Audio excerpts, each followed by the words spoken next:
Hi, so today we are going to tell you how to install Bertini on Windows. Bertini is a software that solves some system of polynomial equations, and it can also answer some questions when they have parameter, and it uses numerical homotopy methods over complex numbers, but you can also make conclusions over reals as well.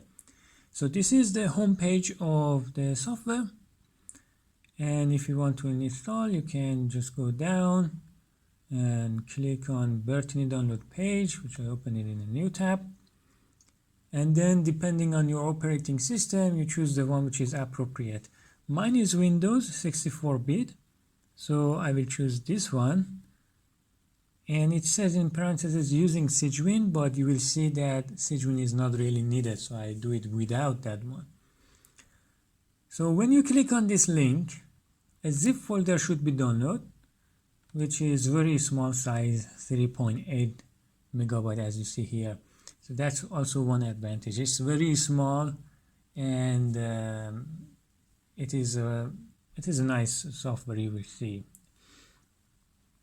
So what you need to do is to unzip this folder using, for example, WinRAR, or here I use 7-zip, which is a free software, and I choose extract here. Then I don't like a lot of folders inside each other, so I select everything, cut them, Ctrl X, go up, click here and paste them here, Ctrl V. And this is now empty folder, so I will delete it. We don't need this zip folder anymore. I delete that one too. So that's the software. But if you start using it right now, you will encounter some error messages complaining about some DLL files are missing, etc. In my case, well, I started using Bertini from very ago, I mean 2018-19.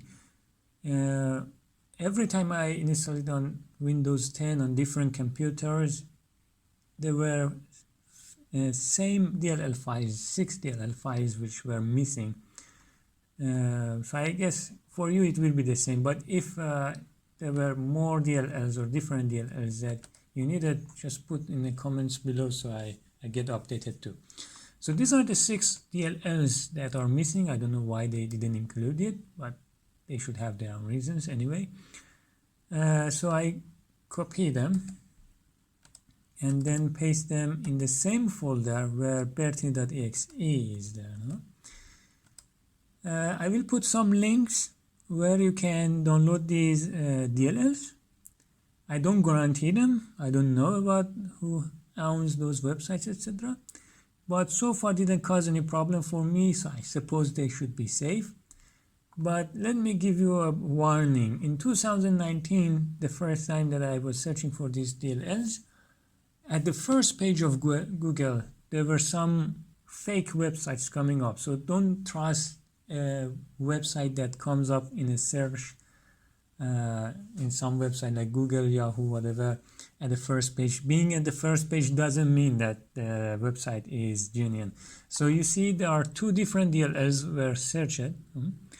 But the website for, or the page for both of them looks completely similar. I mean, it's a same template. They just changed name of the file, you see. They even didn't bother to change like the score next to it and so on. So it is pretending to be a question and answer website, which of course it is not. It's clear, you can recognize. And perhaps if you click on their links, then something bad happens for your computer. So be careful, don't trust any website, don't click on every link. And yeah, so that was just a warning. I thought it's good to tell you if you are not aware. But anyway, so we unzip the folder, we put the DLLs next to it, and that's it. You don't need anything else. That's the whole settings that you need. Now, how to use it? Bertini doesn't have GUI, so doesn't have any graphical user interface. The way that it works is that it reads an input from a file and writes the output on another file. So to tell Bertini solve a system of equations, I should write a file. How to do that? Okay. So I could write the file here in the same folder, okay. But I don't like that. I like to be tidy, so I created a folder, Bertini files, and I create one folder for each of my examples. This helped me to find things that I want easier. Otherwise, you will have a pile of files in one folder, and later when you are going back to search for something, you will get headache to find it, okay? So I got it example 1. Now, just create a new text document.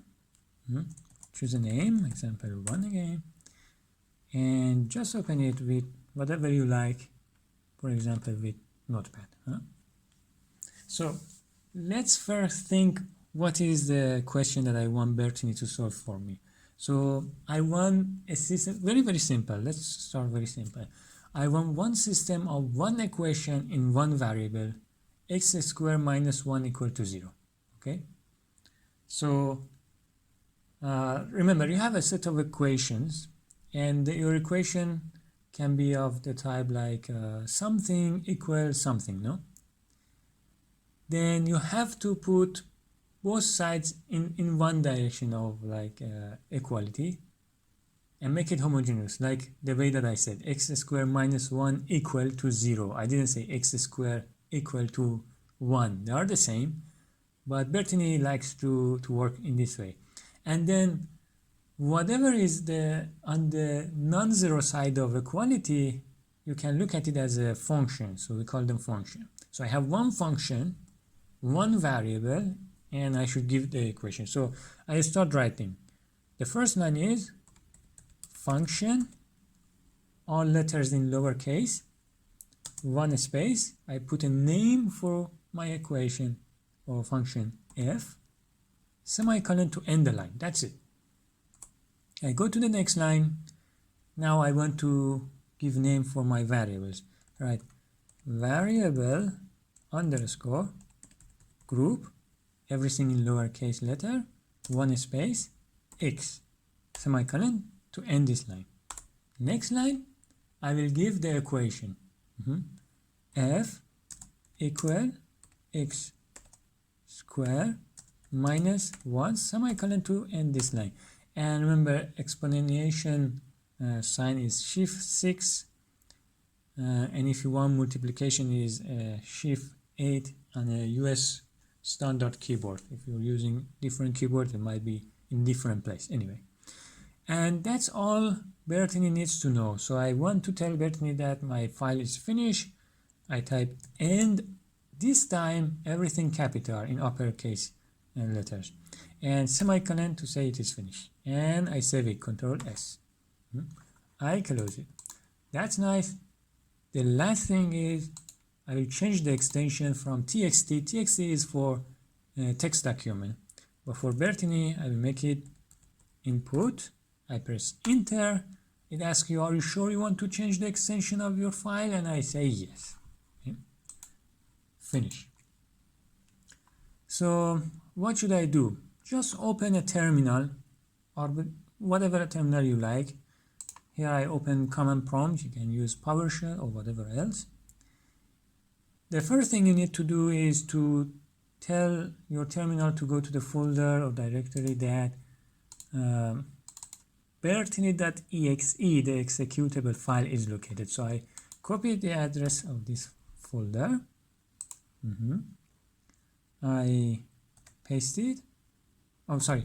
Before that, I should tell him I want to go to there. So I say cd for change of directory, space, and now paste the address. Okay.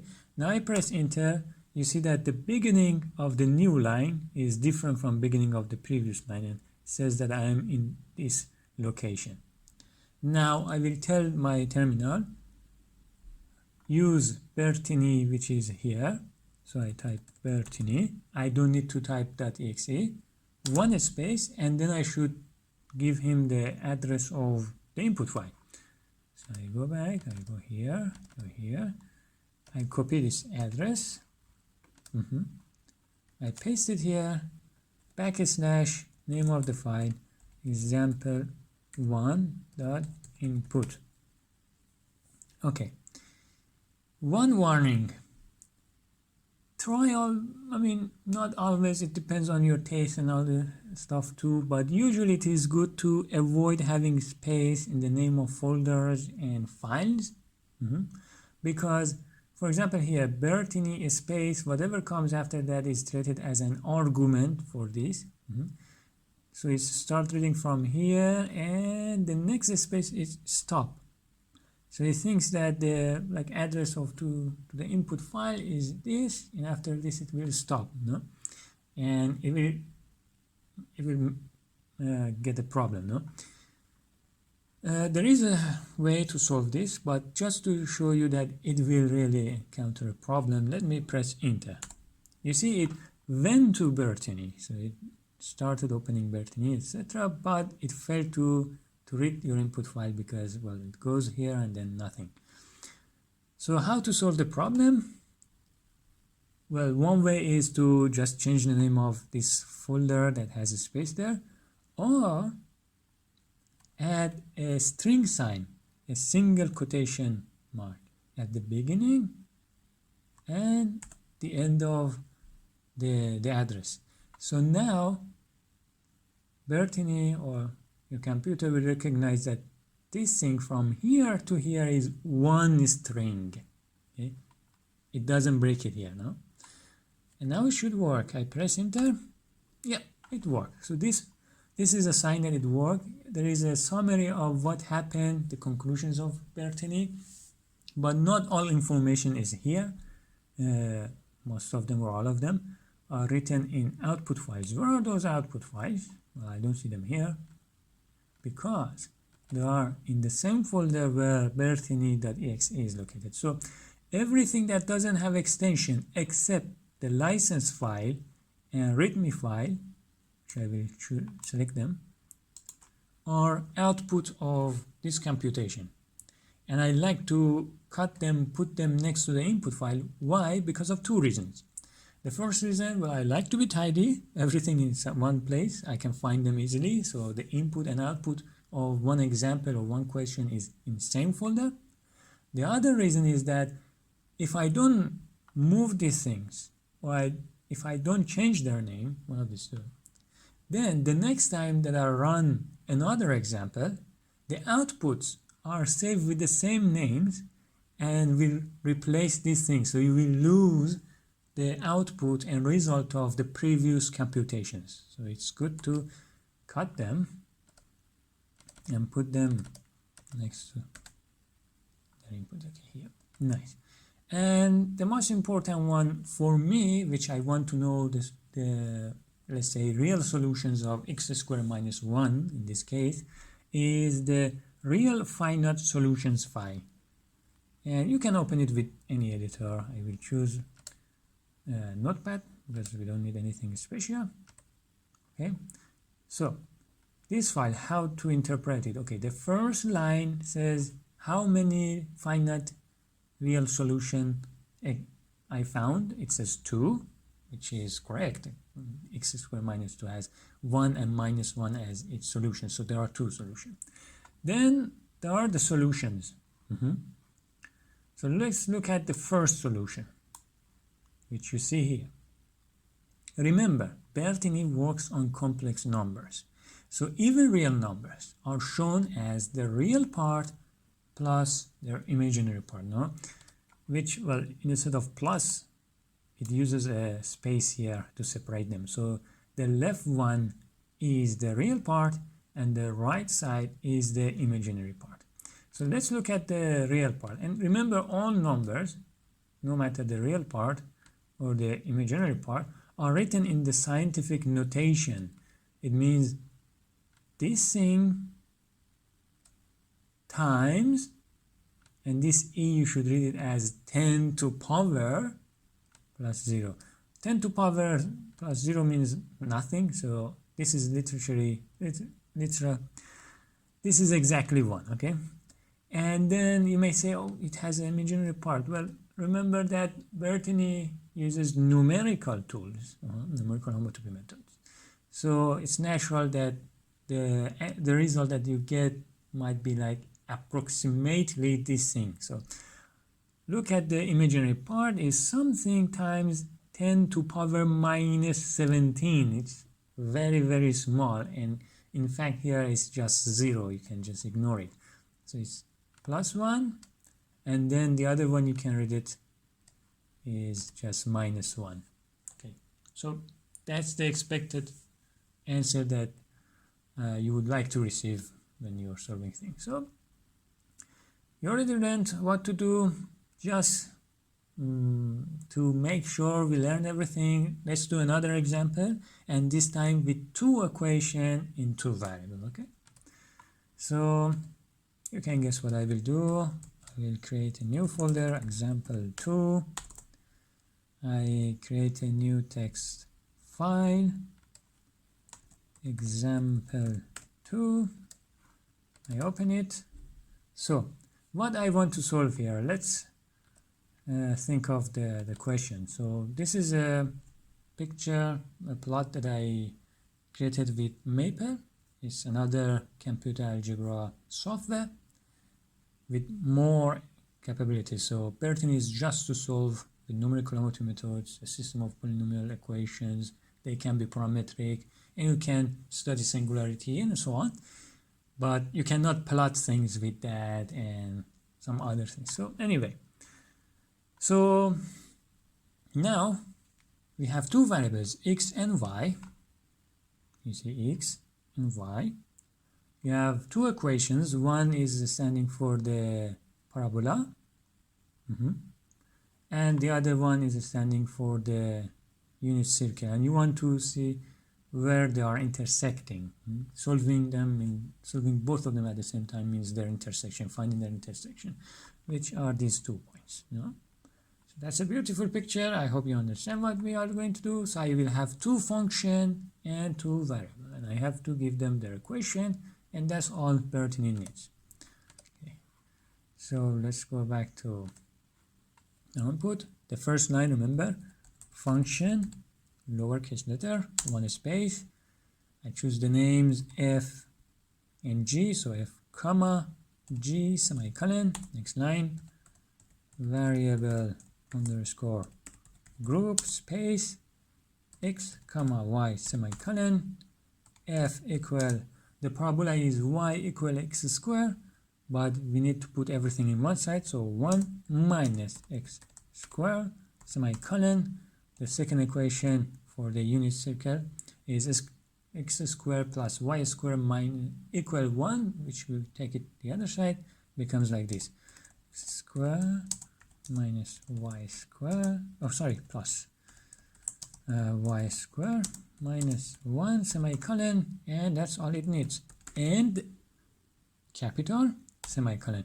I save it. I hope I don't have any misspell, and we change the extension from txt to input. Press enter. Yes, I'm sure that's fine. And okay, so I'm in the folder where bertini.exe is there, so I don't need to change the directory. And I will say Bertini space, the address is kind of similar, I just need to change 1s to 2. Press enter. It worked, and let's go see what it computed. Copy everything except the readme, the license. Control X, move them here, and I want to see the real solutions. The final one is okay. Open with Notepad. Okay, so it says it has 2 solutions. Let's put the picture here also for comparison. Yes, we have 2 solutions. And now you might wonder why it is like more than the previous time, because each solution has 2 coordinates, no, x and y, so 2 lines compare each solution. So this is x and this is y. How do I know which is which? In the same order that I gave it to him. So look at the input files. I said first x and then y. No? Okay. So the x is 7.8 times 10 to minus 1, so it is 0.7, this one, plus imaginary part is times 10 to minus 17, so just ignore it. And then the y is 6 times 10 to power minus 1, so it's 0.6 as expected, and the imaginary part is also 0. And the other solution is just the same with x become negated, no? Which is the answer that we expected. And that's it for now. So we know how to install Bertini on Windows and how to solve a system of polynomial equations. It can have several equations in several variables, and it doesn't need to be linear. Okay, I hope you enjoyed, and if you have any question or you encounter any problem, write it in the comment below. If I know how to solve it, I will respond to it, and otherwise you can write to the developers of the software themselves. Okay.